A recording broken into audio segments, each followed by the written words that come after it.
Started. Thank you. Okay, we started. Lovely job. Thank you very much.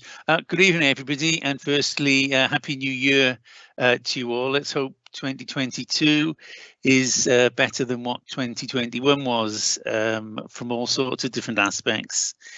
I did, Councillor Wilcox did say that she's standing down, and appreciate there are other councillors here, but obviously Councillor Wilcox has moved on to the House of Lords. So I really hope when you stand down from being a councillor with Newport City Council that you'll still have that impact representing our city in London. So, Chair, if I could respond, thank you so much. That's very kind of you. I'm there today. I was there yesterday. The title says of Newport, which was very important to me, and I took my seat on the 185th anniversary of the Chartists on November the 4th in 2019. Newport has been my adopted home for over 35 years. It's in my blood, it's in the title, and I will continue to promote and do all I can for the city that has been such a great place to live, and will continue to do so. Thank you so much for your kind words. Yes, thank you, Councillor Wilcox. And again, for any other councillors who are with us, who are standing down or for re-election, you know, best of luck for the future. So just like to move on, or do a little bit of protocol first of all. At this moment, we seem to be fine with the bandwidth and cameras on, but obviously if we start getting a bit of lag, I might have to ask you to turn your cameras off. But could I ask you to put yourself on mute until you're ready to speak? Otherwise we'll get lots of different background noises from there. But do please say or yell or put your hand up. Obviously want everyone to have their say.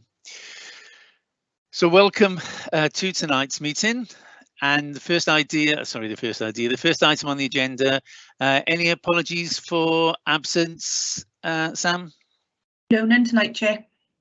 Thank you very much. Second, 1A has been covered in 1.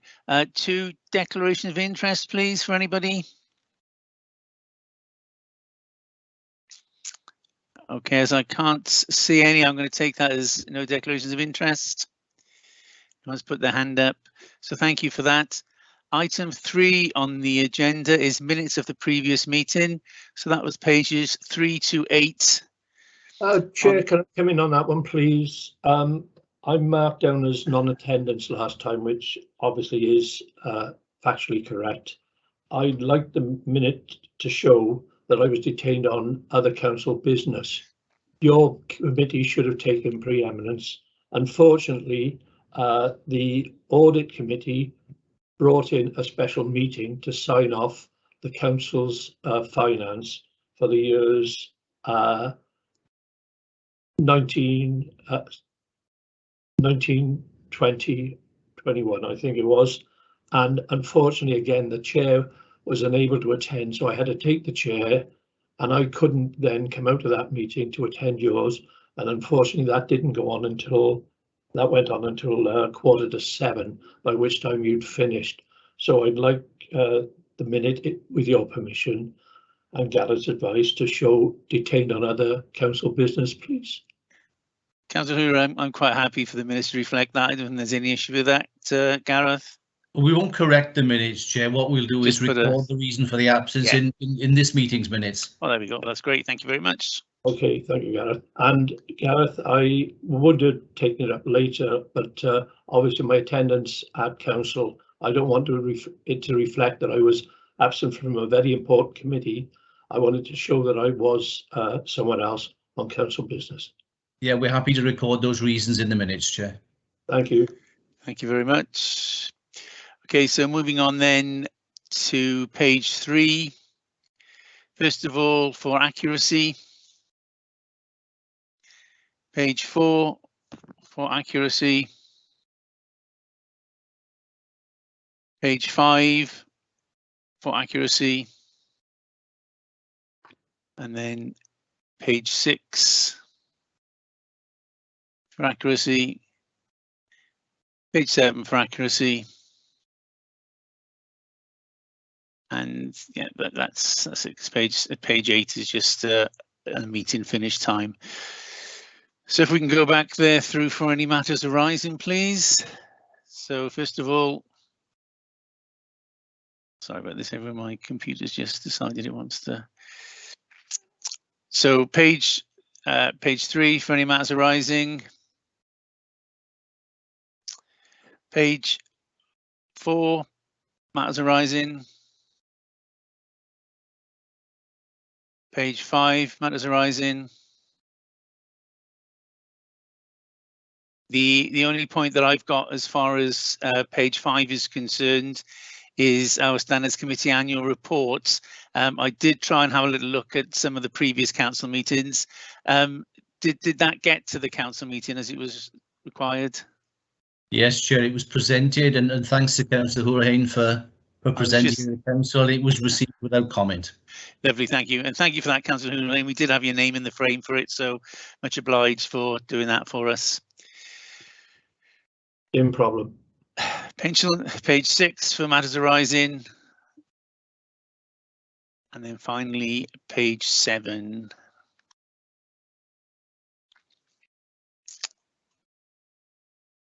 Okay. There is actually an agenda item 4 for matters arising, but we've covered the one that we had there. Item 5 on the agenda is Chair's announcements. I have no Chair's announcements at this meeting. So if I move on to item 6 and hand over to Gareth for any updates for us. Thank you, Chair. In terms of complaints, we've had one further complaint referred to the Ombudsman since the last meeting. I reported the last meeting there were 4 outstanding complaints that were with the Ombudsman for investigation. They are still outstanding. We've heard nothing in terms of those complaints. So since then, we've had one further complaint involving a community council and a failure to declare a personal interest. So that is still with the Ombudsman. Clearly, I can't provide you with any further details at this stage in case it's referred back to you at any time as a standards committee. But yeah, just to record for the minutes, we've had one further complaint involving a community council. So that means there are 5 complaints now currently with the Ombudsman awaiting a decision as to whether they should be investigated. Thank you very much, for that, Gareth.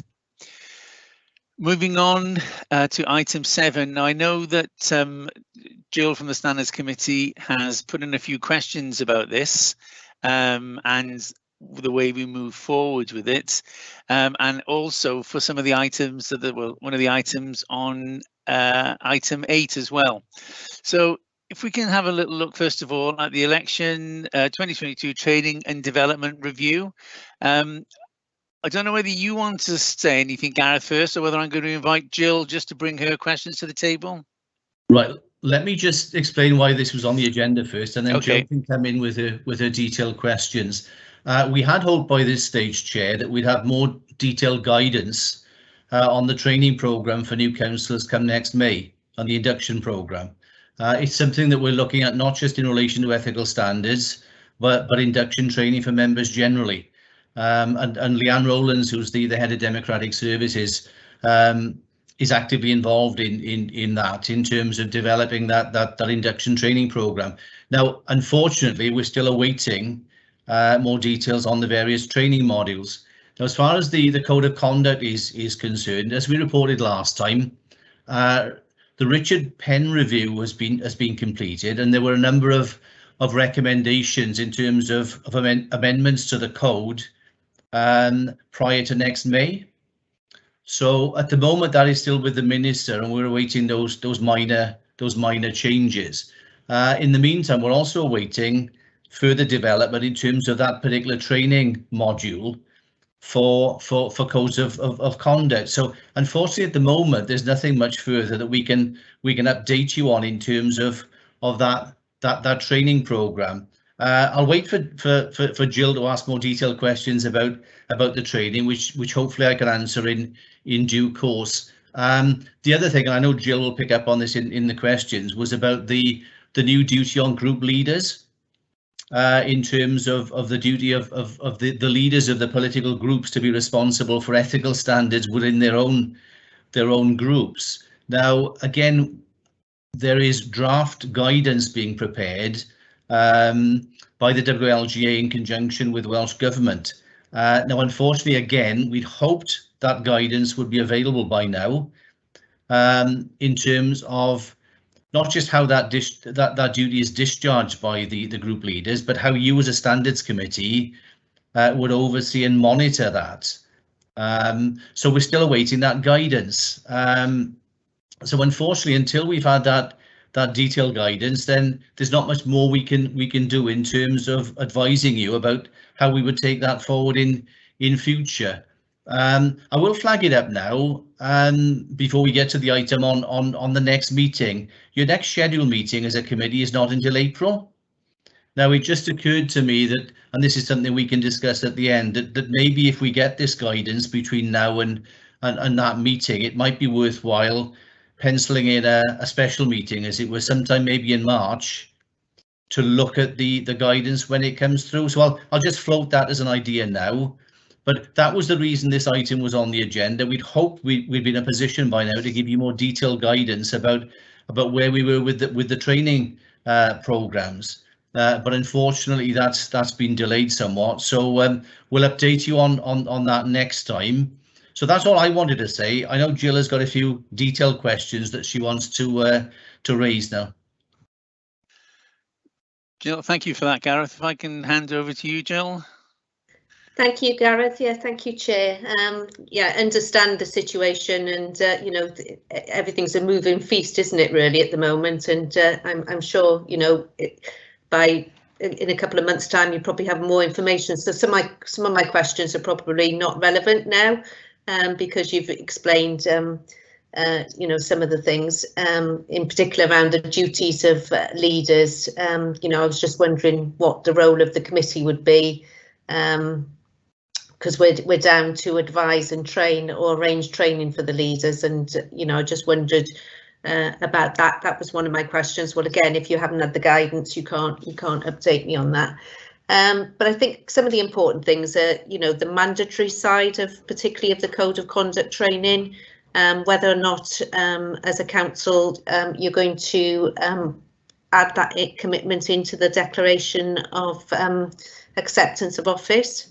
So that's one question. Do you want me to deal with these questions separately as we're going along? Yeah, fine. Yeah. In terms of the declaration of acceptance of office, that was one of the recommendations in the Richard Penn report. But in order to implement that, they've got to change the code of conduct and the regulations. At the moment, our prescribed form of acceptance of office follows the regulations. So it includes a declaration to abide by the code of conduct, but it doesn't yet include the declaration to undertake mandatory training. Now, it's council policy that all members must undertake mandatory training in relation to ethical standards and also planning and licensing committee. So before councillors can serve on those committees, they have to undertake mandatory specialist training. So it's council policy, but it's not yet written into the declarations of acceptance of office. What we'll have to do is wait for the code to be changed, for the regulations to be changed, and then for the forms to be changed. Once that's all in place, then absolutely we will expect members to sign a declaration to abide by the code and not just enforce it by way of informal council policy. Great, thank you. Yeah, thanks, Gareth. Do you want to move on down, Jill, now?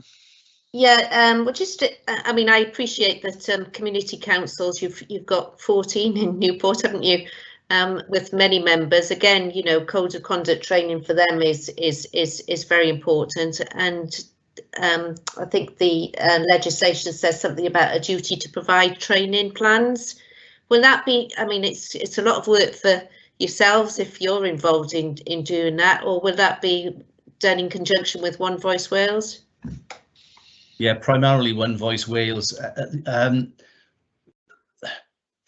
The obligation is on the community councils and their clerks to develop that, and the training plan goes a lot further than just ethical standards.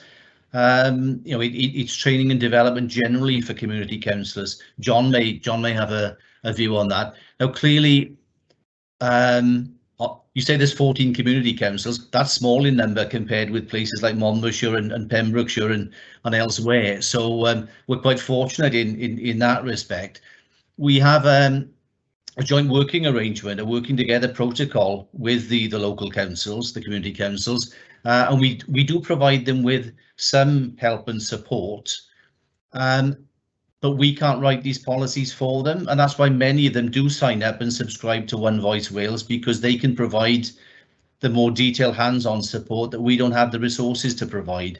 But we will give them advice and guidance, and certainly with ethical standards training, that is within the remit of Standards Committee. And as monitoring officer, I do have a responsibility to ensure that they are trained on ethical standards. So we will monitor that. What we did last time was undertake an ethical review of the community councils just to check what measures they had in place to deliver this training, and we also offered a training programme ourselves for ethical standards for those councillors who don't subscribe to One Voice Wales and couldn't be trained through that forum. So we'll help as much as we can. We will actively monitor and help with ethical standards training, but the other obligations in the Local Government and Elections Wales Act, unfortunately, that's a matter for the community councils and their clerks. Thank you. Thanks. No, that's thank you for explaining that, Gareth. Lovely. And it was just a question about e-learning modules. I know there was an All Wales platform that was developed. Are you using Newport using that e-learning? Yes, we are. But this is one of the issues that Welsh Local Government Association are looking at, as well as developing all these e-learning modules. They're looking at the platform itself, because they did a review or survey of some of the members, and members found that platform difficult to negotiate and access. So my understanding is that WLG are leading on this. They're looking at transferring that platform. So it's not just a question of developing new training modules, but actually the platform on which that will be delivered. So again, we're waiting for a bit more of an update and guidance on where they are with that. But the intention is that we would subscribe to that national e-learning framework for members as well as officers. Yeah, I know there's been difficulty over a number of years with the e-learning platform and issues with councillors being able to access it. But I think it's an important tool for councillors who are busy maybe doing other things, that you know, when they get the opportunity, when they've got 5 minutes, they can go on and do an e-learning module in their own time, isn't it? Yeah, we took Leanne and I took a report to Democratic Services Committee, who were overseeing the induction training programme generally, and I think they were quite startled by the amount of training that's out there, and it was almost sort of frightening how much training is available for councillors. But as we explained to Democratic Services Committee, apart from the mandatory training, it's a matter of personal choice then which of the modules the individual councillors actually complete, and that will depend upon their role. You know, those who attend on scrutiny committees, for example, will want to do the training courses on scrutiny and so on. Those who chair committees, there are particular modules on chairing skills. So what we're looking at is developing sort of individual training and development plans, if you like, for members based upon their particular roles within the council. Thank you, Chair. Thank you, Gareth. Thank you, Jill, for that, and thank you, Gareth, for those replies. Councillor Davis, I see you've got your hand up there. Yes, just a reply about the training for community councillors. One Voice Wales does offer training, but it's you have to pay for it. It isn't free. So and we have quite a high turnover in our community councillors. So you couldn't train all the councillors on all the courses, sort of thing, because you just couldn't afford to do it. But we do offer training courses for any of the community councillors that do wish to go on, and we've just trained a couple of people up, and we've had 4 councillors resign. So when you have new councillors, then you have to start again, sort of thing. So although we are members of One Voice Wales, the training isn't free. You have to pay for every course. Councillor Wilcox.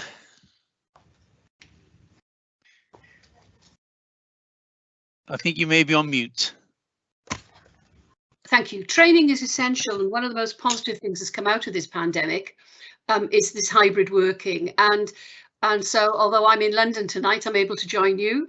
And on training courses, as Councillor Davis has just mentioned, it should take the cost out of the situation, being able to go online. And if I can just share a quick experience, there are a lot of training that you have to do in Westminster, both MPs and peers, and even something as straightforward but very important as fire safety training, to know where to exit the building, and all these courses are accredited and they're all online, and you have to have them, and you have to build up that portfolio to show that you've done it, and they chase you if you haven't done it and you're not accredited. So although I'm not directly involved in WLGA any longer, I know the guys there very well, and I'm sure what they're looking at is a one-size-fits-all for Wales, but something that is relevant and can be used, and that you can obviously dip into things that are more important for you, like if you're on the Standards Committee or Audit Committee or chairing a committee. But I think it's really important for both community councillors and city councillors to have a generic wider view of the role of being a community representative as well. So the sooner the better they put this online, and the more training that all councillors take up for free. I mean, it's in their time, so it's not cost neutral, but online is going to be a far better way, and of keeping people up to date with what's expected of them. So after this committee, I'll go away and make a few phone calls and find out what's going on with this, because I'm very interested in training, because I'm taking something forward. I did a diversity and democracy campaign when I was leader of WLGA, and all 22 councils signed up with it. I'm now taking that forward into English councils through the Cooperative Party to try and ensure that all English councils sign up to a diversity and democracy pledge, so that we have a wider representation of people in the community around our council tables.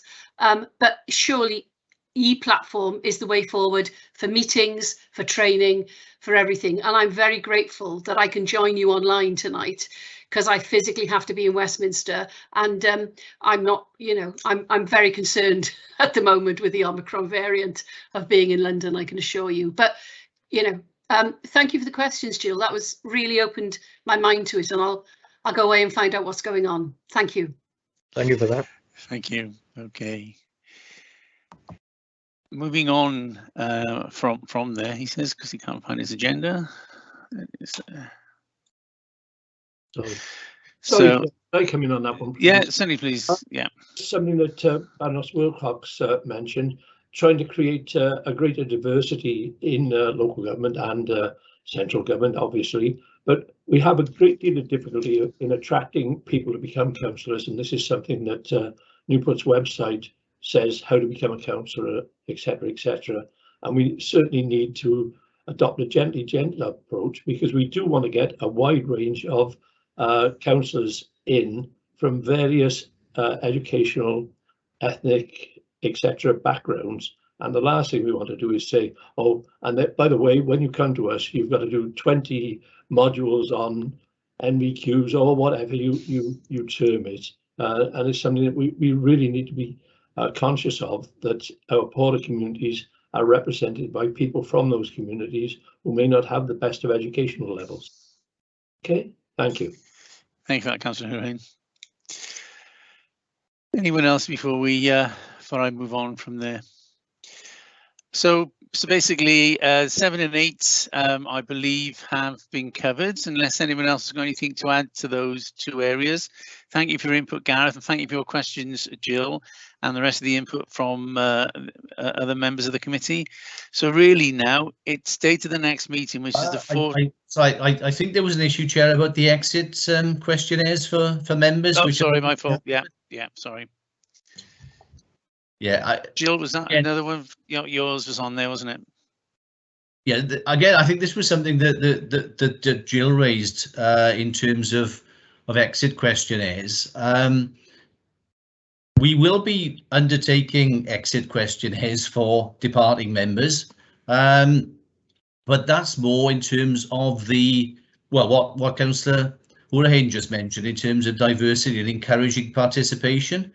Again, through Democratic Services Committee, we're working on a public engagement and participation strategy, which is twofold. Firstly, to encourage the public to get involved in council decision making and to feedback their views to us, but also to encourage more and more people to stand as elected members and to make it easier for a wider range and diverse number of people to serve as democratic elected councillors. So that's the purpose of that particular strategy, and we're putting a number of useful bits of information on the website and disseminating information to people in terms of what it involves to being a councillor.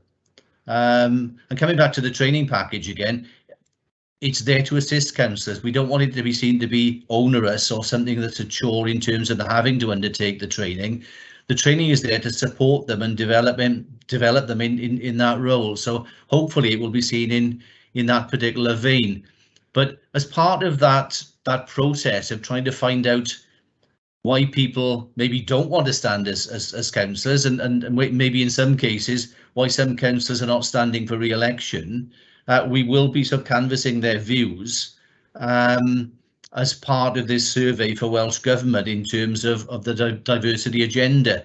But what Jill sort of floated as an idea was whether you as a standards committee wanted to do something a bit more specific, maybe in terms of ethical standards. Now, I think probably a couple of years ago now, we did a review of councillors in terms of what they thought of the current ethical standards framework, how aware they were of standards committees, what they felt of the training was like, how we could improve things. So we did that for all sort of serving members a couple of years back. The response was disappointing. I think less than a quarter of the councillors replied, although in most cases the replies were encouraging in terms of their understanding of the system, and they felt that the current system worked well. But maybe there is something that you might want to do as a standards committee in terms of exit interviews with members, specifically in terms of codes of conduct, ethical training, to find out maybe if there was something that could be done better. So I think it's just to float that as an idea. I don't know if Jill wants to come in and say anything more on the subject. No, Gareth, I think you've been quite specific in putting it towards the ethical standards rather than, I mean, maybe I was a bit, being somebody worked in democratic services, maybe a bit more sort of gearing towards democratic services remit, which is, more about issues of equality, accessibility, maybe some behavioural issues, things that would probably be more confident, come through more specific questions and more confidential to the individual councillors, rather than the overall sort of feel about training and ethical standards. Maybe it's going on past experience in a different council rather than Newport, because I know things are different in Newport. So yeah.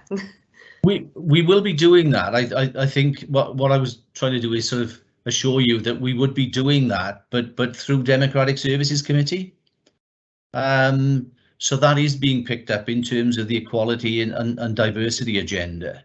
And we will be asking those questions generally in terms of why people are not standing again, because clearly if there are obstacles to people whether it's in the past it's been the commitment in terms of meetings, timing of meetings, that sort of thing.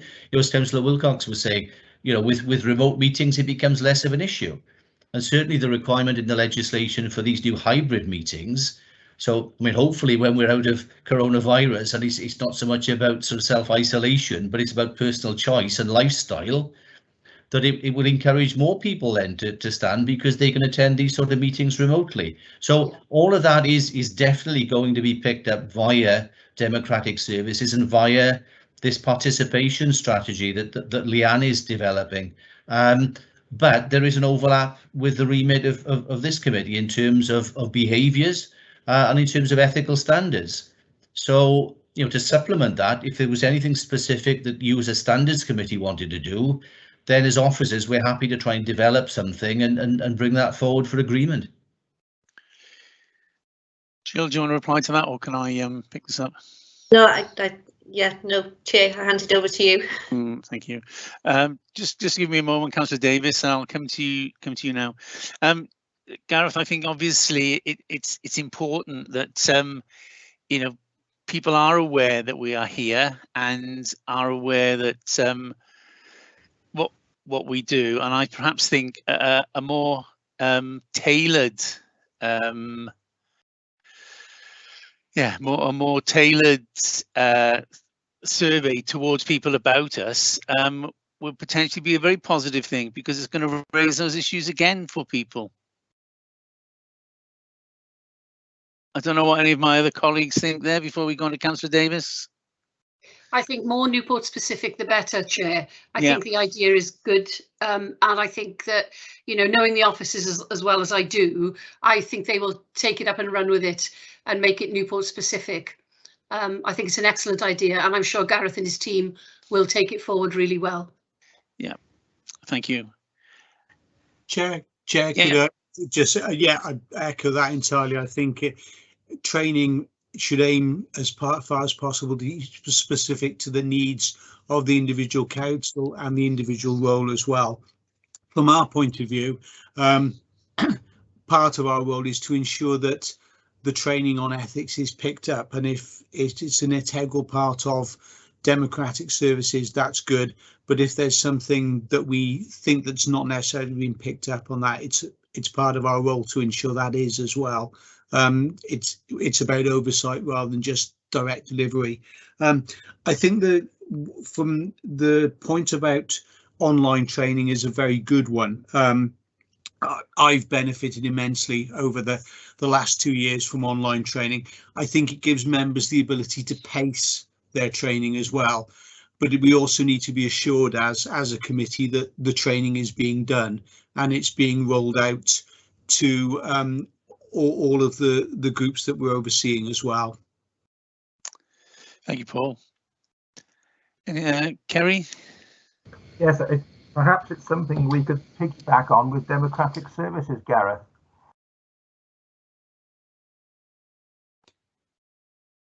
Sorry, in what way? Well, as far as any additional questions we wish to put towards councillors who are leaving, whether we can put together a pro forma of our questions and piggyback it onto the democratic services. Yeah, I would suggest you do that separately. Okay. As Jill was saying, a lot of these exit questions, a bit like exit questionnaires or discussions with staff, are confidential.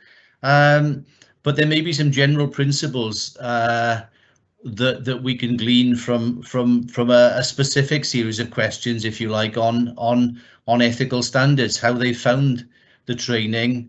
They may have views about behaviour in meetings and so on that they may be prepared to share more freely, shall we say, now that they're no longer restanding as councillors. So, you know, they may be a bit more receptive there in terms of what needs to be improved. So I would suggest if we are going to do it, I would do that separately. Democratic Services Committee are not producing their own questionnaire. Like I said, this is being done nationally. Welsh Government require a survey of candidates anyway, as part of their ethnicity survey. So we'll be feeding back data anyway on that one. Democratic Services are just overseeing that, if you like, as part of the participation strategy. So there'll be links in that about more about information about what the role of councillor entails and so on, and sort of encouraging people to become councillors. I think Jill mentioned mentoring within groups, you know, in her email earlier, and obviously we leave that to the individual political parties to have sort of peers or mentors for new councillors. It's probably more appropriate for them to sort of buddy up, as it were, within their particular political groups. So, but we do encourage that as part of the process of informing people and training people about what the demands of being a councillor are. Just one final point, I think, on the e-training modules. I think it is useful because members can then undertake training in their own time and at their own pace, absolutely. What I would say, though, is sometimes it's no substitute for interactive training. We've seen this with code of conduct and certainly with planning training. Now, whether we deliver that face-to-face or whether it's a hybrid form of training with some councillors in the chamber and some dialing in remotely, I think we need to offer that that flexibility. But I think in some cases, collective training and interactive training is required as well as the training modules, particularly in some of the more important areas such as ethical standards and planning and licensing. So I think our plan would be to supplement the training modules with our own bespoke training, if you like. Yeah. Either delivered, you know, as I say, face-to-face or a mixture of that and this sort of Teams format, because we think that's far more useful than just somebody going online in their own time and doing a series of multiple choice questions, if you like. Yes, thank you for that, Gareth. Could I suggest that it might benefit this committee to have a look at the last set of Democratic Services minutes, where there's a very full report from Gareth and his colleague, Leanne, isn't it, that they went right through the process for the future. And if you could see any glaring gaps in it, which I doubt you can, perhaps you could bring it back in the first instance, perhaps to Gareth, if there was areas you felt were missing. But I can't imagine there could be many areas missing, Gareth. No, we went through a really comprehensive list of all the various training modules that were being developed, and yeah, it was incredibly comprehensive. As I said previously, it was quite you know, off-putting really for some members in terms of the sheer volume of training there, which is why we had to sort of allay their concerns and say no one expects every councillor to have completed every one of those training courses. I think the other point that Councillor Wilcox made, which is a very valid one, is that it shouldn't be seen as one-off training, and that's the advantage of these updated e-training modules, is that members can continue to develop and train throughout the 5 years of their elected term, not just in the first sort of 5 weeks, if you like, of being re-elected. So that's the other benefit of this e-training platform. They can dip in and out as and when they feel they need updated training. Thank you, Gareth. Councillor Davis, you've been quietly waiting there. Oh, okay. I've got a question for Gareth, if he'd be willing to take it, regarding the Ombudsman.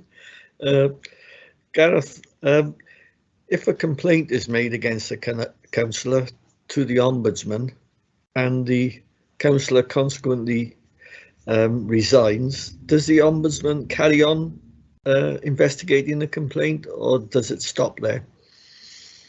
Normally it would stop, because at the end of the day, the only sanction that the standards or the adjudication panel for Wales could impose would be suspension or disqualification. So if somebody preempts that by resigning, then normally the Ombudsman would discontinue the investigation, because it would serve no useful purpose. Unless he wanted to issue a public interest report as a sort of a lessons learned, if you like, for other councillors. But normally, if it's a specific issue of misconduct, he would discontinue the investigation if the member resigned. So who would inform the Ombudsman that he's resigned? The person who made the complaint, or the person? Well, the member concerned. The person making the complaint wouldn't necessarily know, but the member that's being complained about would normally tell the Ombudsman that he or she has resigned. Okay, thank you. Thank you, Councillor Davis. I'm hearing from obviously the committee that there's this interest to do a little bit of work around the ethical standards for us and the exit surveys. What's the best way, do you think, to proceed with that then, Gareth? Right. I mean, like I said last time, we developed a series of questions, and we asked sort of councillors to rate you know, how good the training was, for example, on a 1 to 5 ranking basis, but we did that via email, and like I said, we only had about sort of 20% of councillors who replied. So I think the question would be, maybe it's a question for the councillor members, is that the best way of getting a response? Is there a better way of getting a reply from members? So I think, you know, there's a discussion as to how we do it, and also what sort of questions you want to ask. Like I said last time, members were asked to sort of rank how good the training was, you know, whether they understood the role of Standards Committee, how they felt relationships were between officers and members. That sort of very general question. I mean, for those who are new to Standards Committee, we can always sort of look again at those questions, bring them back before you, and see if they can be improved on, if that would help next time. I think listening to the views of the committee, I think that would be a great help for us, Gareth, to bring it back. And perhaps I'll also incumbent the committee and here amongst us, if you've got any sort of questions that you think, you know, that would be one I would like. Perhaps if you would like to forward it on to me, and then I can send it on to Gareth, and when we come back together, then we should have a nice bank of questions that we can decide what we intend to do with. Are people content to do that? Are you content for that to happen, Gareth? I don't want to go breaking any sort of data protection rules or anything like that here. No, there's no data protection issues there. Not with questions anyway. That's okay. Just pass so yeah, email address. I'm more than happy to try and produce something for next time. That would be great. Then we can think about, I mean, whether that should be just for exiting councillors who are not seeking re-election, or whether that should be for all current councillors between now and next May. Yeah. Okay. I would suggest all would probably be very helpful to us. May I suggest, if it's possible, Gareth, we could send out those questionnaires to the members here prior to the next meeting, so that we don't duplicate any questions we may think of, which have already been included on our pro forma. Yeah, we can do that. We'll do it as a starting point. We'll dig out the old questions. Sam can actually send them round to you by email. Yeah. And then we can supplement that then and develop something between now and the next meeting. Yeah, we can do that by email. That's fine. Thank you very much. Yeah, I think that'd be a good idea. Thank you for everybody for input on that one. Yeah, can I suggest that if you're expecting councillors who are seeking re-election to return detailed questionnaires between now and May, I think you might be a little bit disappointed. So you might need to think about the timing of such a questionnaire. Yes, thank you. Councillor Horain, if you'd like to put your camera on when you're speaking. Oh, I'm awfully sorry. Send you to the live feed. Okay, thank you. My camera's on, according to me. I think because you were sitting so far back away from the Councillor Horain, it didn't look like you were on there. Right. Chair, can I just add that, just to let Gareth know in advance, I will be completing an extremely detailed exit questionnaire.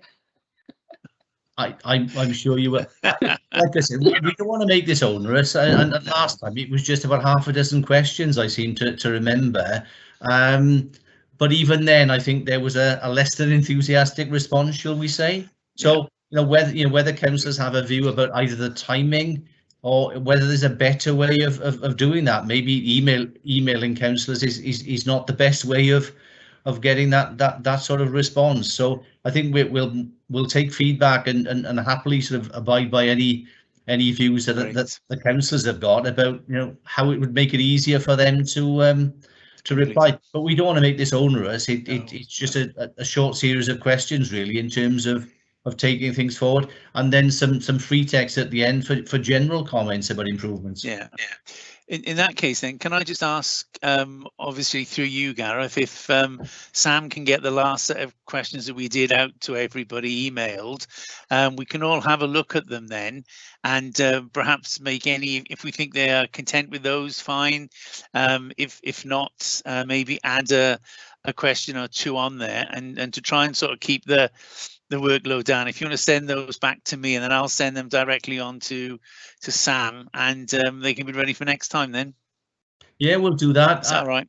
From my recollection, I think the survey and the results were attached to either last year's or the previous year's annual report. So I think new members might be interested to see the outcome, not just the questions. So we'll send them both.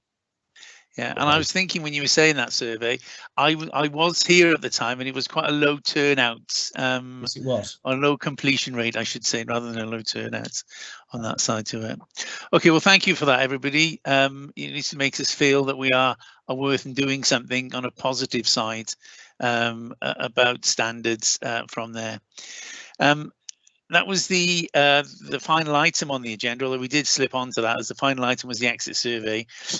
We've got the date of the next meeting of the 14th of April, but you were thinking of mooting perhaps an earlier date, Gareth, if you got that information. And well, yeah, provisionally I wondered whether you wanted to set some dates, say in March, where if we had more information, well, obviously we'll work on the survey before then.